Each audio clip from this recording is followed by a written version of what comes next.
2017年に格ゲーの祭典、エボで劇的な優勝を果たした東大卒プロゲーマートキド。他の大会でも勝ち続け、世界で最も勝っているプレイヤーになっていました。そんなトキドが目指すのは、世界最強のプレイヤーになること。戦績から考えれば、すでに世界最強ではありましたが、真に世界最強であると自負するためには、かつて自分のゲーム感を変えるきっかけとなった男、梅原を倒さなければならない。そう、トキドは考えていました。また、トキドは、こう口にしたことがあります。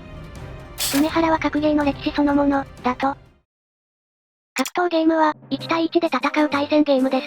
勝ち負けの原因は全て自分にある、真っ向勝負の世界でもあります。今でこそ、オンラインでの対戦が主流となりましたが、かつては、ゲームセンターでの対戦が当たり前でした。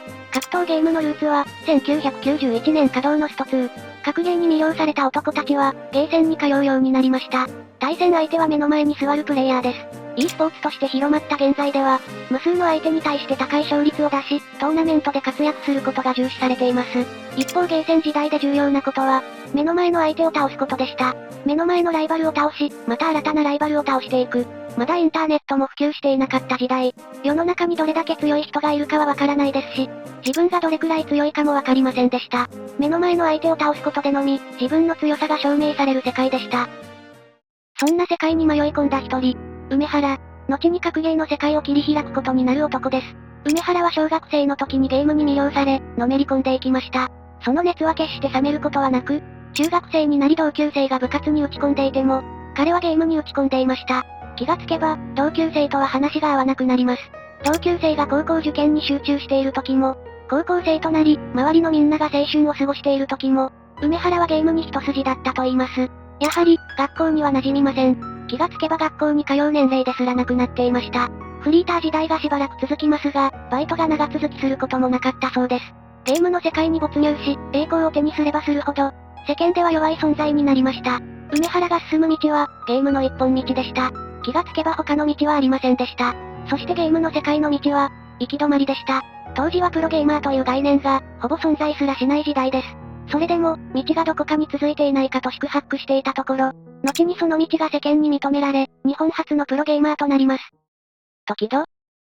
一方、東大に通っていたトキド。日本最高レベルの学歴、切れる地頭。トキドには無数の進路がありました。就職先は引く手あまただったと言います。院に進む道もあります。実際、一度は院に進みました。ただ、最終的にトキドが選んだ道は、格ゲーの道でした。それは、梅原が切り開いた道です。この道を選んだのは、トキドだけではありません。気づけば、何人もの人が梅原の道を歩んでいます。中でも、トキドはその道をものすごい速さで進んできました。だんだんと、梅原の背中が見えてきます。そんなある日、梅原はトキドにスパーリングを頼みます。2013年の9月、梅原は当時大会で無双状態だった韓国のプレイヤーである、インフィルトレーション、と一騎打ちに挑むことになっていて、そのための練習相手として、トキドを選んだのです。インフィルトレーション、トキド、両者とも、合気、を扱っていました。そのスパーリングで、トキドは梅原に圧倒されたと言います。本番でも、梅原はインフィルトレーション相手に10対2で勝利。見えてきていた梅原の背中は、想像をはるかに上回るほど、遠くを進んでいたことを知りました。時は流れ、2018年。トキドは世界最高の戦績を手に入れていました。また、梅原の背中が見えてきました。道なき道、獣道を進む梅原の背中です。トキドは、世界最強の看板を掲げて、梅原に一騎打ちを申し込みます。梅原からすれば、最大級のリスクマッチです。負ければ、これまで数十年にわたり切り開いてきた道が崩れます。しかし、梅原は受けて立ちました。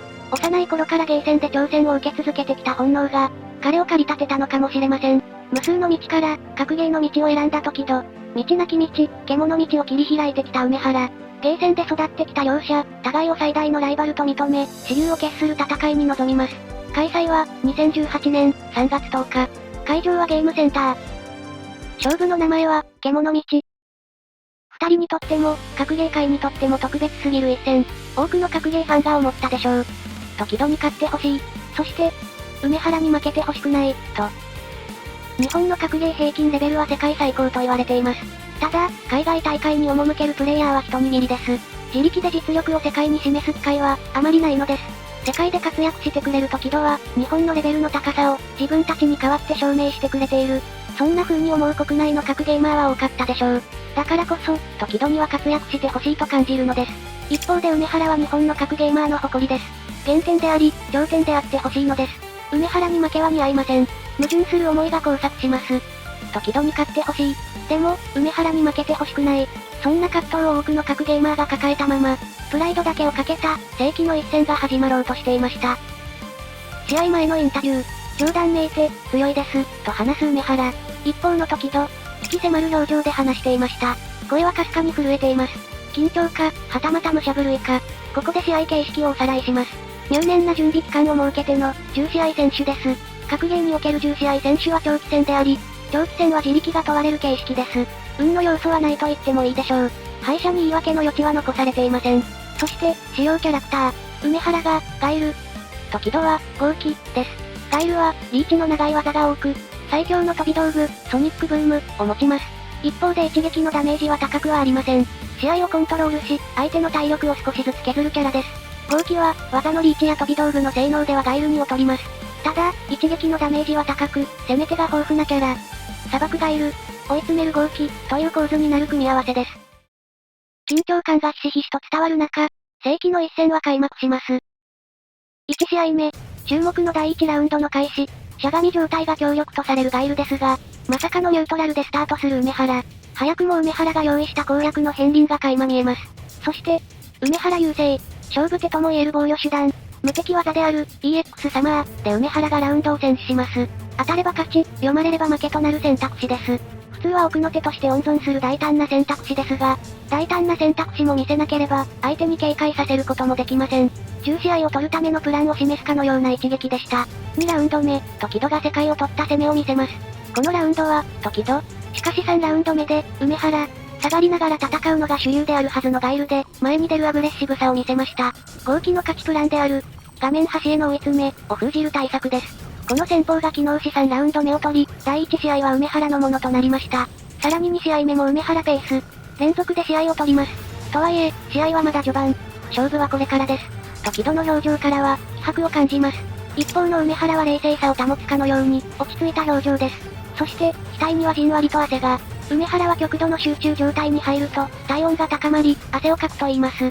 おそらく、試合序盤にして集中力は研ぎ澄まされていたのでしょう。ここまでは梅原の対策が光りましたが、対策を用意したのは、時戸も同じです。ガイルを端に追い詰めるシーンを見せ、3試合目を取ります。4試合目。1試合目に梅原が見せた無敵技による防御。時戸も繰り出します。しかも2回。読み合いでも上を行こうとする意志を感じさせます。4試合目を取ったのは時戸。ここまでシーソーゲーム。時戸の気合の入った選択肢でイーブンに持ち込まれた梅原。しかし、表情からは精神的動揺は見られません。時戸を突き放します。5試合目、冷静に試合をコントロールした梅原が取ります。そして6試合目、梅原のソニックブームを絡めた動き、時戸を寄せ付けません。数十年の経験により、極限まで、ロジック、と、読み、の精度が高められた、洗練された球打ちです。地上から歩いて近づくのは難しいと考えた時戸は、空中からの攻めを見せます。エボ2017で優勝する際にも見せた、得意の攻めパターンです。しかし、これを梅原、ことごとく迎撃、逆転の一手として放った昇竜拳も読み切ります。6試合目は梅原。7試合目、梅原、相手ガードを解き、対応力に特化したニュートラルの構えを多用します。数十年の歴史を持つガイルにおいて、おそらく初めての戦闘スタイルです。梅原はガイルを進化させていたのです。ただ後ろへ下がりながら対処するのではなく、巧みに攻めも見せることで成立する、絶対防御。時戸、攻め込めません。梅原のあまりの防御の硬さにより、得意の連携にもミスが出ます。この試合も梅原、5に、差が開きます。気がつけば、勝負は中盤戦に入っています。しかし、時戸は折れません。果敢な攻めで活路を乱し、1ラウンド目を取ります。2ラウンド目、両者残り体力わずか。時戸が放った近距離の EX5 波動拳が梅原のソニックブームを切り裂きます。8試合目は時戸、息を吹き返したかのように思えましたが、梅原がすぐさま対応。9試合目を梅原が取ります。10試合目の第1ラウンド、時戸の豪気がガイルを画面端に追い詰める勝ちパターンを作ります。この逆境を跳ね返すには、ガイルを端に追い詰め、そして倒しきる戦術の実行が必要でしょう。しかし、わずかな心の隙間を狙い撃ちするかのような梅原の投げが炸裂。時戸、ラウンドを取り切れません。この試合も梅原、多くのラウンドでゲームを支配し、時戸の勝ちパターンを跳ね返す動きも見せた梅原が大幅リード。10試合を終えたこのタイミングで、数分間のインターバルが入ります。両者、これまでの試合を振り返る時間です。時戸は、逆転の一手を考えなければいけません。そして、11試合目。梅原、時戸の心理を逆手に取るかのような、ソニックブーム連打。ソニックブームの嵐を打開するには、ジャンプ攻撃を合わせる必要があります。読みが的中しジャンプ攻撃を当てられれば、大ダメージを与えられます。しかし、時戸が飛んだ時だけ、梅原はソニックブームを打っていません。ジャンプ攻撃を迎撃。1ラウンド目は梅原。2ラウンド目、互いに体力はわずか。梅原、またしてもソニックブームを連打。連打。ソニックブームを打つか打たないか、シンプルな心理戦に持ち込みます。ソニックブームを読んで、ジャンプ攻撃を合わせたい時戸。しかし、飛べません。これまで何度もジャンプ攻撃を仕掛け、ことごとく迎撃されているからです。そこで、時戸はソニックブームに対して読みでジャンプをするのではなく、ソニックブームを目視してから、弾抜け攻撃で打開する戦法にシフト。そして、ソニックブームが見えた瞬間に、超反応を見せます。しかし、梅原の術中にはまっていました。弾抜け攻撃を読んでいると言わんばかりに、ソニックブームフェイントとなる V トリガーサマーソルトを放った梅原。これが決め手となり、11試合目も梅原。差は広がります。12試合目、これを取ると梅原はリーチ。時戸からすれば絶対に落としたくない試合。この大差を逆転するには、リーチをかけられる前に差を縮めておく必要があります。そんな時戸を嘲笑うかのようなプレーを見せる梅原。ガイルの歴史を覆す攻防一体のスタイル。時戸は梅原の鉄壁を崩せません。時戸の技がことごとく届かず、ガイルの目の前で空を切ります。1ラウンド目を取ったのは梅原。2ラウンド目、またしても両者残り体力わずか。そして、ここでも接戦を制するのは梅原。梅原、リーチ。時戸からすれば絶望的な状況。しかし、諦めていません。精神を集中させます。13試合目、時戸が執念を見せ、試合を取ります。まだ、終わらせません。希望をつなぎます。一方の梅原、この試合を落とした原因を考えるかのような表情。圧倒的リードにもかかわらず、一切の油断なし。勝ち続ける中でも、改善点を導き出し続けてきた。梅原の進化が垣間見えます。14試合目。1ラウンド目を取ったのは梅原。勝利まで、あと1ラウンド。崖っぷちに追い詰められても、時戸の集中力は途切れません。2ラウンド目を取り返します。そして執念を見せた時戸が3ラウンド目を取り、試合を取ります。ここに来て、時戸2連勝。依然厳しい状況ですが、希望をつなぎます。試合は15試合目。第1ラウンド。時戸の2連勝に対して、梅原にはわずかな動揺も見られません。正確な動きで緻密にダメージを与え、1ラウンド目を取ります。そして運命の第2ラウンド。梅原の放つ技が魔法のように命中。近距離戦でも読み勝ちが連続します。梅原、圧倒的優勢。何か一発技を当てれば、勝利する状況。しかし、無理に攻めに行きません。98% の勝率より、99% の勝率を優先する動き。梅原は時戸を詰ませたのです。最後は時戸のミスを誘い、その隙をすかさず反撃。渋滞後。勝者は梅原。試合後のインタビュー、時戸は絞り出すかのように話します。ゲームの中でくらいは勝ちたかったんですけど、また出直してきます。悔し涙を流していました。数年越しに再び見えてきたと思っていた梅原の背中。格ゲーの道を進んできた時戸。梅原も同様に、道を切り開き、進み続けていました。プロゲーマーは平均して25歳前後で引退するとされています。2023年5月19日、梅原は42歳になりました。未だ現役、先駆者として道なき道を進んでいます。一方の時戸、獣道で梅原に敗れて以降、さらに強くなったかのように活躍し続けています。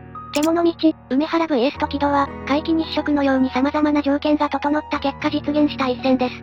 今後、再び行われる保証はありません。しかし、時戸はずっと勝ち続けています。これからも時戸が勝ち続け、様々な条件が整えば、二人の一騎打ちが実現するかもしれません。時戸は梅原を追い、格ゲーの一本道を進んでいます。時戸の格ゲーの情熱や実力を考えると、梅原とは違う、別の格ゲー道を進んでいるようにも思えます。そして、二人の道の後ろを多くのゲーマーが歩んでいます。二人に立ちはだかる若手も増えてきています。格ゲーの道は、明るいように思います。というわけで、今回の動画は以上です。アップ主も格ゲーマーなので、いつかまた二人の一騎打ちを見たいなと思っています。格ゲー界はドラマの連続なので、見ているだけでも熱くなれて最高ですよね。梅原さん、時戸さん、ずっと現役で活躍してほしいです。それでは、ご視聴ありがとうございました。波動拳